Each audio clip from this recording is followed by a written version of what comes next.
And as we're learning about the most secret part of ourself, we try techniques, we try different spiritual exercises to try.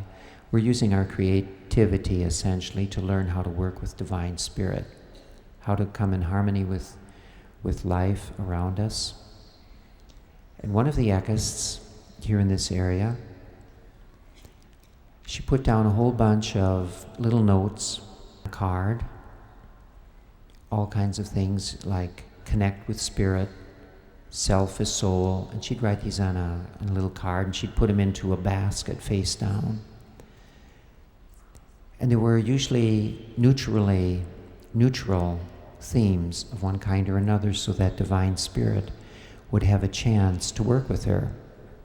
So every day she'd reach in the basket, swish all the little cards around, and then pick out a card and turn it face up. And for the rest of the day, she would be very open to any experience that came along the lines of that card. One of the cards was, as I mentioned, connect with spirit. So she went to a bank one day, and there was a customer ahead of her at the teller's window. And when the teller had finished with that customer, the customer started to go out the door. The echist came, and so she asked for a balance on her account. And all of a sudden the teller got this puzzled look on his face. He had forgotten something. And he called after the other customer, ran after, and he said to the echist, "Excuse me, I forgot to give that customer the balance on his account." And so he runs back to the door, catches the customer, brings him back to the window, and they finish the business.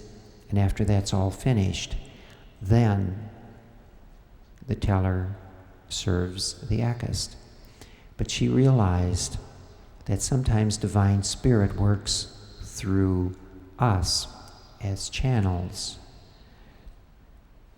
Balancing an account, just from her saying those words to the teller, he remembered that he hadn't finished serving the previous customer. And some of you will ask, well, what's so spiritual about a teller helping someone at the window? The fact is that every little thing in life, every little incident, every little thing has some spiritual connection. And so she realized that this was one of those connect with spirit type incidents or events.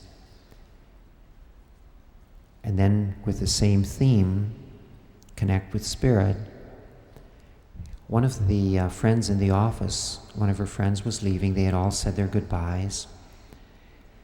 And she and another person would always go out for coffee on break every day, and they had invited this person along, but there never was time. This person never had time. There were so many things to do. But now the person was at home packing up, ready to leave that day. And the two people at the office, they were driving past her home anyway on the way to where they were going to have their morning break. They said, I wonder if she's home. And if she is home, I wonder if she has time from packing.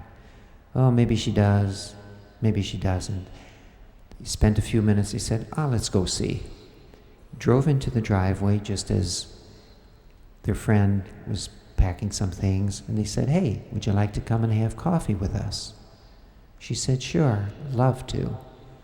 And they went out for a short break.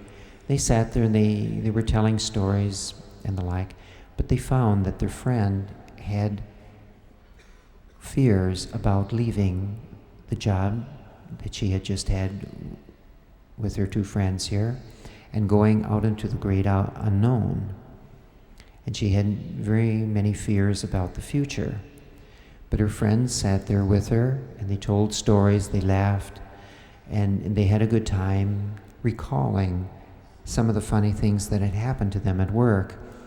And by the time they left the restaurant where they were, and they dropped her off at her house, the woman felt much better about the move. And the others, her two friends, felt good that they had, at this one time, said, oh no, is this going to open old wounds or stuff? We've just said goodbye at work a day ago, and now to go through it again, should we bother? They bothered. There was time.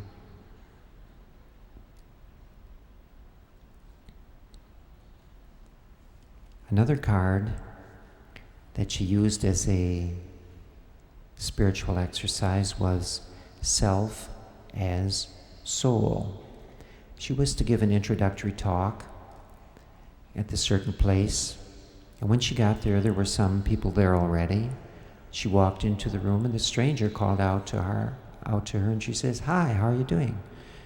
And the ekist who was to give the lecture couldn't quite remember her name. Her face was familiar, but she couldn't remember her name.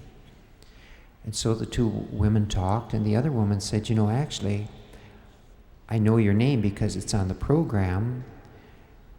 You're so familiar, but I don't remember where we've met before. So you have these two people talking to each other like friends, but they've never met before. Well, a couple of weeks earlier, the ekist and her husband had been up in Duluth here in Minnesota for the first time, and along the shores of Lake Superior. And as she had been up there, she so many times had the feeling of déjà vu. I believe it was Yogi Berra in his immortal words who said, it was déjà vu all over again. Yogi Berra, he was with the Yankees. He had this way of mauling any kind of simple statement. It was déjà vu all over again. But there was also truth in what he said sometimes, so much so that people just stopped and looked at him and said, in some odd sort of way, that does make sense.